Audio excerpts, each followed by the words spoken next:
Hey Google, what's Sky Rojo about? According to Wikipedia, Sky Rojo, Transl, Red Leatherette, is a Spanish action crime drama television series created by Alex Pina and Esther Martinez Lobato. The series traces three prostitutes who flee from their pimp. Well, there you have it.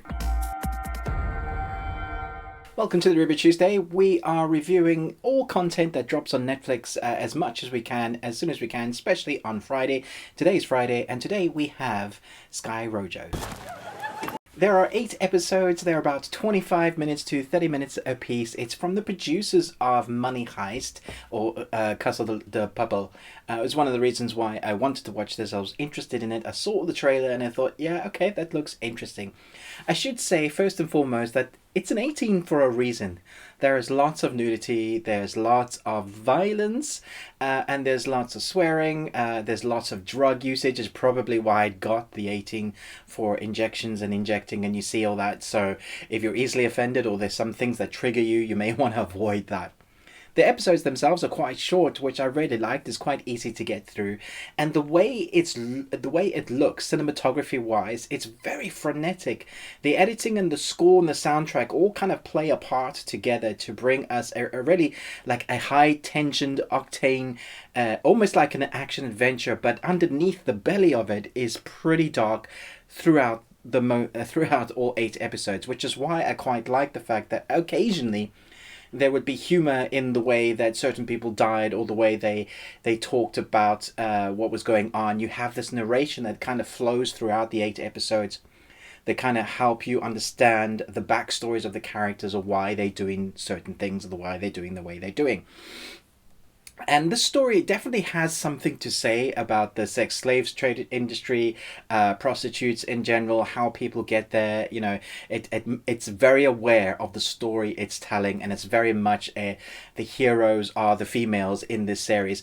I was hoping that there'd be one decent bloke, like one nice guy, because basically this series that says that there are no decent blokes at all, from the club managers who are the pimps, okay, so fair enough, to the guys that end up there because this guy has helped them, the leader of the club, and so they end up doing things and they're trying to balance out the world, to the husbands and the men that go to the club. They didn't seem to be one decent bloke, and the females were kind of thrust in there, and I was like, there's got to be one nice guy. I don't think all men are evil.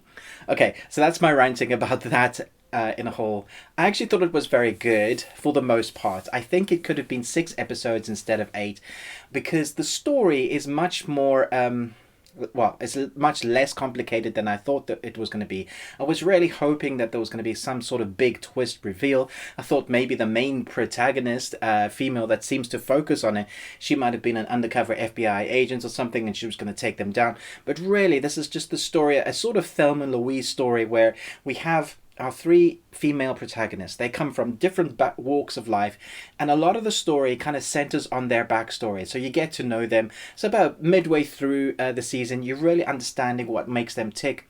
They're not the good guys. And it kind of shows them, it shines a light that they've had to become the hunters rather than the hunted. They've had to do things to just keep afloat.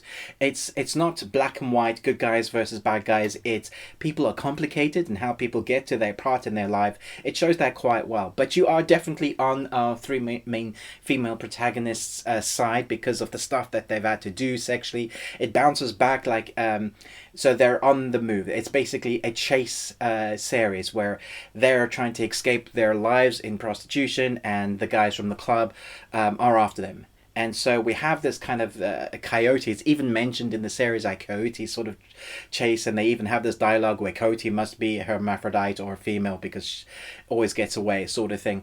However, that being said, I think it could have been 6 episodes because it is quite a plain story when you bring it down. It's these females trying to start new lives, get away from the club, just to escape. And it ends full circle, kind of. And the way it ends, I think is going to really piss off people. I'm tired of endings like this. I would like some completion, some fruition.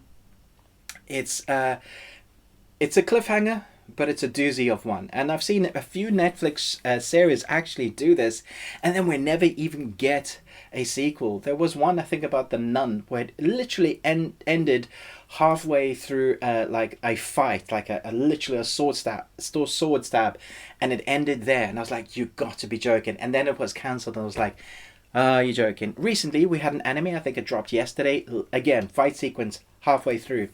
For some reason, they're thinking that we really love massive cliffhangers like that.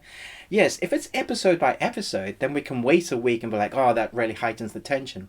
But if you have to wait a year or more, depending on COVID, then it becomes quite frustrating, and you're like, did we really have to end it like that? Give us a fruition, and then maybe have like a sequence at the end that links to what's going to happen in the next part of the story. That's just my take on it. I did enjoy it. I thought the acting was really good. I would say be careful of what language you choose on. I watched English a few episodes, so the dubbing, and I thought it was okay. It's not great. If you watch it in the original, it works quite well. Also, there was a mix-up on, I think I was watching on my PS5, and I found it really difficult to choose and change the languages or the subtitles. I had to go and use the app on my phone to change the language there, refresh it on my PS5, and then it was working. So if you're having that issue, that's the way I got around that. I'm sure they'll fix it soon. I preferred it in its original language. I thought it did a very good job at the actors doing a very good job in inflecting the tone and what they want to go for in this series. I like the story. I think I would like it to be slightly more complicated and less. It seems to be spoon feeding in the narration. And so every time they need to explain a little bit of the story, the background, there's a lot of narration, kind of exposition dumping. And I think that's fine. It works in this series, but there is a lot of that. So I think it could have been shaved down to 6 episodes instead of 8. Other than that, I thought it was excellent. It was well produced. It looks great. It's a frenetic pace for the most part. The action is well done. There was one particular female fight sequence that I thought was excellent. They did, you believed what they were going through. It's never that they're just going to win or escape, but you're always wondering whether they're going to survive, which is a nice, which is a good way to make your audience think, oh, maybe they don't just have plot protection. And so if you don't think they have plot protection, all bets are off, and you're kind of on your edge of the seat wondering, are they going to survive? Are they going to escape? And I think that's really good. I'm going to give it a solid B+. Let me know in the comments below what you thought about this. Did you like it? Yeah, it's interesting, I thought. Very graphic, guys, so do bear that in mind. I am going to talk about an ending, so look out for that as well. Because that will be spoilers, so I'm not doing that in this one. Thanks so much for watching this. Do give me a thumbs up, it helps hugely. But most of all, until next time, remember, live long and Tuesday.